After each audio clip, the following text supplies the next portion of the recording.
Sir আমাকে কৌশলে রুমে নিয়ে গেল এবং রুমে নিয়ে দরজা লাগিয়ে দিল।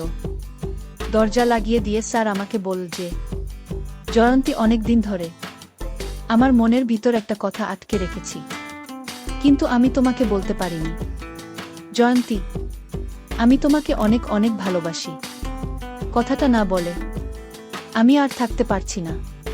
তোমার রূপ, তোমার লাবণ্য, তোমার যৌবন, তোমার চোখের চাহনি, তোমার হরিণীর মতো চোখ, তোমার বনলতার মতো চুল, তোমার ব্যবহার, তোমার মিষ্টি মিষ্টি কথা। জয়ন্তী, আমি তোমার এইসব কিছুর মায়ে পড়ে গেছি। জয়ন্তী, তোমাকে আমি আমার হৃদয়ে, তোমাকে আমি আমার অন্তরে, তোমাকে আমি আমার মনের মণিকোঠায় কিভাবে যে স্থান দিয়ে ফেলেছি আমি তা নিজেও বুঝতে পারিনি। জয়ন্তী, এক কথায় বলতে পারো আমি তোমার মধ্যে হারিয়ে গেছি। জয়ন্তী, আমি যখন তোমার চোখের দিকে তাকাই তখন আমার কাছে মনে হয় আমি তোমার চোখের ভাঁজে হারিয়ে গেছি। স্যারের মুখ থেকে এই রকম কথা শুনে বন্ধুরা আমি আর নিজেকে ধরে রাখতে পারলাম না। তারপর আমি স্যারের কথায় হলে স্যার নির্জন রুমে স্যার মিষ্টি কথা বলে স্যার আমার সাথে এমন কিছু করছিল তাতে আমার দম বন্ধ হয়ে। বন্ধুরা, গল্পটি অনেক অনেক ইন্টারেস্টিং। আশা করি তোমরা পুরো গল্পটি শুনলে অনেক মজা পাবে। তবে বন্ধুরা, তোমাদের নিকট আমার ছোট্ট একটি অনুরোধ, তোমরা দয়া করে আমার চ্যানেলটিকে সাবস্ক্রাইব করে আমাকে সাপোর্ট করবা। হ্যালো বন্ধুরা, আমি অনন্ত। আমি বাংলাদেশের ঢাকায় বসবাস করি। আমার বর্তমান বয়স 30। বন্ধুরা, আজকের গল্পটি আমার জীবনে বাস্তব একটি গল্প। তখন আমার 20 কিংবা 21। পাবলিক বিশ্ববিদ্যালয়ের নতুন একজন ছাত্র। ভাবছি আমার বাবার পারিবারিক অবস্থা ভালো না, নিশ্চয় আমাকে একটা কিছু করতে হবে। ভাবতে ভাবতে আমার এক বন্ধুর নাম সৌরভ, তাকে ফোন দিলাম।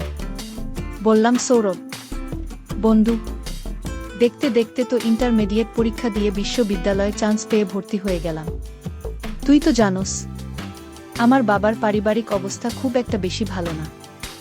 বাবা আমাকে পড়ালেখার খরচ দিতে অনেক হিমশিম খাচ্ছে।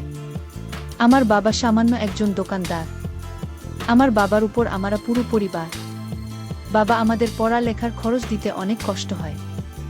এখন বন্ধু, আমি একটা চাকরি অথবা অন্য কিছু করে যদি আমার খরচটা চালাইতে পারতাম তাহলে আমার ক্ষেত্রে খুব উপকার হতো। কি করা যায় বন্ধু? একটা উপদেশ অথবা একটা পরামর্শ দাও।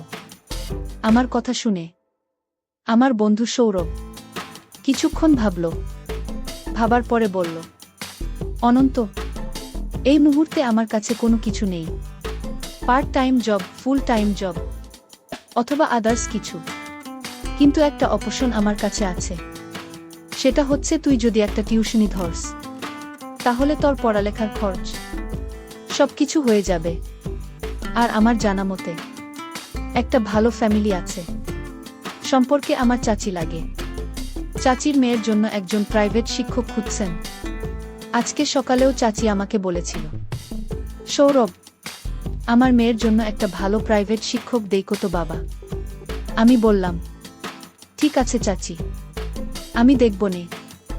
আর তুই আমার বন্ধু মানুষ, তোর যে মেধা, তোর যে রেজাল্ট, সবকিছু দেখলেই আমার মনে হয় চাচি তোকে তার মেয়ের জন্য প্রাইভেট শিক্ষক হিসেবে নিয়োগ দিতে দ্বিধাবোধ করবে না।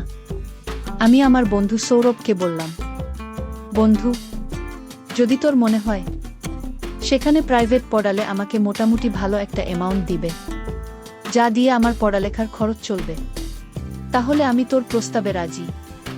তারপর বন্ধুরা, আমার বন্ধু সৌরভ তার চাচির কাছে আমার ব্যাপারটা বললে। তার চাচি আমাকে দেখতে চায়। তারপর বন্ধুরা, আমি তার চাচির কাছে আমার বন্ধু সৌরভের সহযোগিতায় গেলাম। তার চাচি আমাকে দেখে, আমার রেজাল্ট দেখে খুব পছন্দ হলো এবং তার মেয়ের জন্য প্রাইভেট শিক্ষক হিসেবে আমাকে নিয়োগ করল।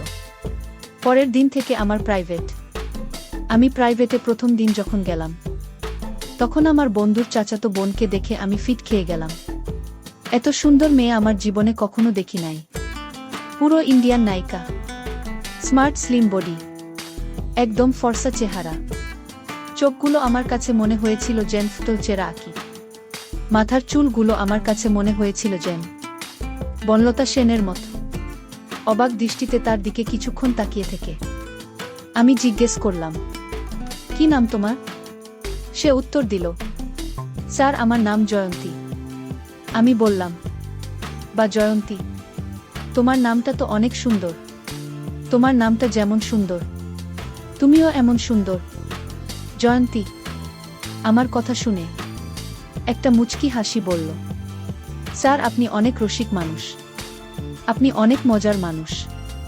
আমি বললাম, জয়ন্তী কিভাবে বুঝলা যে আমি অনেক রসিক মানুষ, আমি অনেক মজার মানুষ? জয়ন্তী বলল, স্যার আমি অষ্টম শ্রেণীর ছাত্রী, আমার বয়স মোটামুটি কম না, তারপরও আমার ভেড়ে ওঠা, আমার বর হয়ে ওঠা, সবকিছুই আধুনিক পরিবারে। আমি বুঝি স্যার, একটা মানুষ কিভাবে কথা বললে আমার কাছে মনে হয় সেই মানুষটা রসিক। সেই দিক থেকে স্যার আপনি রসিক মানুষের অন্তর্ভুক্ত। অষ্টম শ্রেণীতে পড়ুয়া একটা ছাত্রীর কথা শুনে আমার মাথা ঘুরে গেল। একটা ছাত্রী এত বিচক্ষণ শক্তি দিয়ে রসিক মানুষ বের করতে পারে, আমার জানা ছিল না। যাই হোক বন্ধুরা, অবশেষে পরিচয় পর্ব শেষ করে আমি আমার ছাত্রী জয়ন্তীকে প্রাইভেট পড়াতে শুরু করলাম। সেদিন ছিল প্রথম দিন। প্রথম দিন থেকেই বুঝতে পেরেছিলাম তার মেধা অত্যন্ত প্রকট, যে কারণেই তাকে প্রাইভেট পড়ানোর আগ্রহ আমার আরও বেড়ে যায়। কারণ মেধাবী ছাত্রছাত্রীদেরকে প্রাইভেট পড়াতে যে কোনো শিক্ষকেরই আগ্রহ অনেক বেশি থাকে। আমার ক্ষেত্রেও সেরকমই হয়েছিল। আর অন্যদিকে আমার ছাত্রী জয়ন্তী অত্যন্ত সুন্দরী, লাবণ্যময়ী এবং কি মিষ্টভাবী ছিল, যার কারণে আমি তার প্রতি প্রথমে কিছুটা দুর্বল হয়ে যাই। আমি জানি যদিও তাকে কোনোদিন পাব না, কারণ তার ফ্যামিলি আর আমার ফ্যামিলি কখনো কোনোদিন ম্যাচ হবে না। এভাবে দেখতে দেখতে আমি তাকে প্রায় 2 থেকে 3 মাস প্রাইভেট পড়ালাম। সেও আমার প্রাইভেট পড়ানোর কৌশল থেকে অনেক খুশি। প্রথমত আমাদের মধ্যে খারাপ কোনো কিছুই ছিল না, কিন্তু দুজন দুজনের প্রতি আস্তে আস্তে কিভাবে যে দুর্বল হয়ে যাচ্ছিলাম তা বুঝতেই পারছিলাম না। সে আমার দিকে পড়ার ফাঁকে ফাঁকে মাঝে মধ্যে কেমন জানি এক অদ্ভুত দৃষ্টিতে তাকিয়ে থাকত।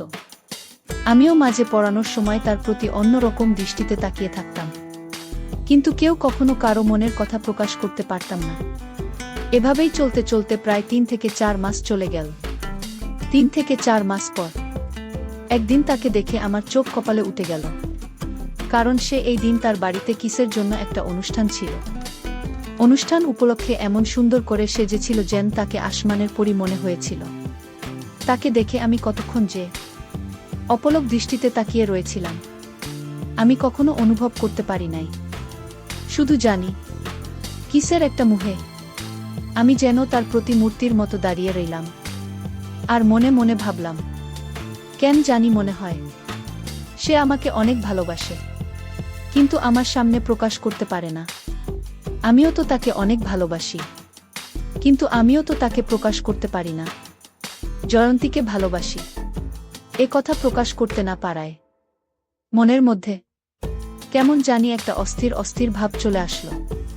মনে মনে ভাবলাম, আজকে আমি আমার মনের কথা জয়ন্তীকে কৌশলে বলে দিব, পরে যা হবার হবে। কারণ আমি যদি আমার ভালোবাসার কথা জয়ন্তীকে না বলতে পারি, তাহলে আমি তাকে পাবো কি করে? অনুষ্ঠানের মধ্যে বড় মজলিসে হঠাৎ আমি লক্ষ্য করলাম যে জয়ন্তী হেসে হেসে আমার দিকে আসছে। আমার দিকে এসে আমাকে বলল, কেমন আছেন স্যার, কখনো আসলেন? আমি বললাম, এই তো মাত্র এসেছি। তারপর আমি বললাম, জয়ন্তী তোমাদের বাসায় আজকে মনে হয় কোনো একটা অনুষ্ঠান আছে, তো তোমার সাথে আমার কিছু কথা ছিল। যদি তুমি আমাকে আজকে একটু সময় দিতে, তাহলে হয়তো আমি আমার কথাগুলো বলতে পারতাম। জয়ন্তী বলল, কোনো সমস্যা নাই স্যার, আপনি বলেন কখন, কোথায় আপনাকে সময় দিতে হবে। আমি বললাম, জয়ন্তী আমার একটা ফ্রি জায়গা লাগবে, যাতে করে তোমার সাথে আমি মন খুলে কথা বলতে পারি। জয়ন্তী বলল, ঠিক আছে স্যার, কোনো সমস্যা নাই, আমাকে কোথায় যেতে হবে সেটা বলুন। আমি বললাম, জয়ন্তী চলো তোমার রুমে যাব। সেখানে আমি তোমাকে আজকে কিছু কথা বলবো, যে কথাগুলো আমার মনের ভিতর শুধু ঘুরপাক খাচ্ছে, তোমাকে বলতে পারছি না। তারপর ভরা মজলিস থেকে স্যার আমাকে কৌশলে আমার রুমে নিয়ে গেল এবং রুমে নিয়ে দরজা লাগিয়ে দিল। দরজা লাগিয়ে দিয়ে স্যার আমাকে বলল যে, জয়ন্তী, অনেক দিন ধরে আমার মনের ভিতর একটা কথা আটকে রেখেছি, কিন্তু আমি তোমাকে বলতে পারিনি। জয়ন্তী, আমি তোমাকে অনেক অনেক ভালোবাসি। কথাটা না বলে আমি আর থাকতে পারছি না। তোমার রূপ, তোমার লাবণ্য, তোমার যৌবন, তোমার চোখের চাহনি, তোমার হরিণীর মতো চোখ, তোমার বনলতার মতো চুল, তোমার ব্যবহার, তোমার মিষ্টি মিষ্টি কথা। জয়ন্তী, আমি তোমার এইসব কিছুর মায়ে পড়ে গেছি। জয়ন্তী, তোমাকে আমি আমার হৃদয়ে, তোমাকে আমি আমার অন্তরে, তোমাকে আমি আমার মনের মণিকোঠায় কিভাবে যে স্থান দিয়ে ফেলেছি, আমি তা নিজেও বুঝতে পারিনি। জয়ন্তী, এক কথায় বলতে পারো আমি তোমার মধ্যে হারিয়ে গেছি। জয়ন্তী, আমি যখন তোমার চোখের দিকে তাকাই, তখন আমার কাছে মনে হয় আমি তোমার চোখের ভাঁজে হারিয়ে গেছি। আমি তোমার প্রেমের আগুনে পুড়ে ছাই হয়ে যাচ্ছি। জয়ন্তী, তাই আমি তোমাকে আমার কথাগুলো না বলে আর থাকতে পারছিলাম না। জয়ন্তী, আমি আমার সব কিছু দিয়ে তোমাকে অনেক অনেক ভালোবাসি এবং আমি আমার ভালোবাসা নিবেদন করছি। জয়ন্তী, প্লিজ, দয়া করে তুমি আমার ভালোবাসা গ্রহণ করো। আমার কথা শুনে জয়ন্তী একটা মুচকি হাসি দিয়ে বলল, স্যার, আপনি যে আমাকে এই কথা বলবেন না, তা আমি আগেই জানি। আমি বললাম, জয়ন্তী, তুমি কিভাবে জানো আমি তোমাকে ভালোবাসি? জয়ন্তী বলল, স্যার, আপনার চোখের ভাষায় আমাকে সবকিছু বলে দেয়। আমি এতদিন অপেক্ষায় ছিলাম আপনার মুখ থেকে কখন এই কথাটা আমি শুনতে পাবো বলে। আজকে আমি ধন্য, আপনার মতো একজন মেধাবী ছেলে আমাকে ভালোবাসে কথাটা জানতে পেরে। স্যার, আমিও আপনাকে অনেক ভালোবাসি, কিন্তু স্যার, আপনার আমার ভালোবাসা আমার বাবা মা কখনো মেনে নিবে না। তাই স্যার, আমি শুধু শুধু আপনাকে ভালোবেসে কষ্ট দিতে চাচ্ছি না। আপনি স্যার বিকল্প চিন্তা করেন। আমি বললাম, জয়ন্তী, ভালোবাসা মানুষের জীবনে একবারই আসে, আর তুমি সে আমার প্রথম ভালোবাসা। তোমাকে না পেলে হয়তো আমার অবস্থা খুব খারাপ হয়ে যাবে। তবে জয়ন্তী, তুমি যদি আমার একটা কথা শোনো, তাহলে তোমার আমার সম্পর্ক তোমার বাবা মা মেনে নিতে বাধ্য হবে। আমি বললাম, কি সম্পর্ক?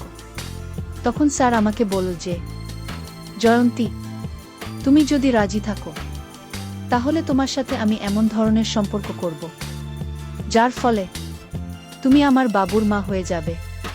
তাহলে দেখবে তোমার আব্বা আম্মা এমনিতেই মেনে নিবে। জয়ন্তী, তুমি আমাকে কি ভালোবাসো না? তুমি যদি আমাকে ভালোবাসো, আশা করি তুমি আমার কথাটা রাখবে।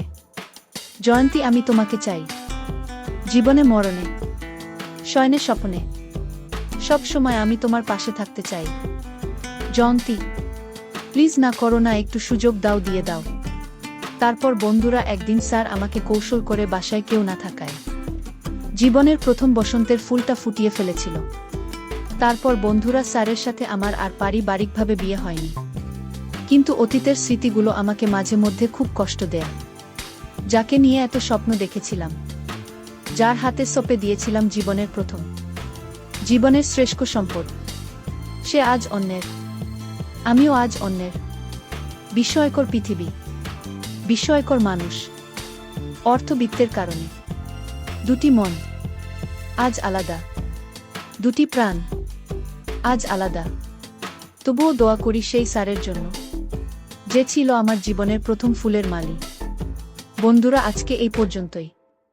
গল্পটি যদি তোমাদের ভালো লাগে, তাহলে অবশ্যই লাইক, কমেন্ট, শেয়ার করবা। বন্ধুরা, তোমরা যদি এরকম ধরনের ইন্টারেস্টিং গল্প পেতে চাও, তাহলে দয়া করে আমার চ্যানেলটিকে সাবস্ক্রাইব করে আমাকে সাপোর্ট করবা। পরিশেষে তোমাদের সুস্থতা কামনা করছি।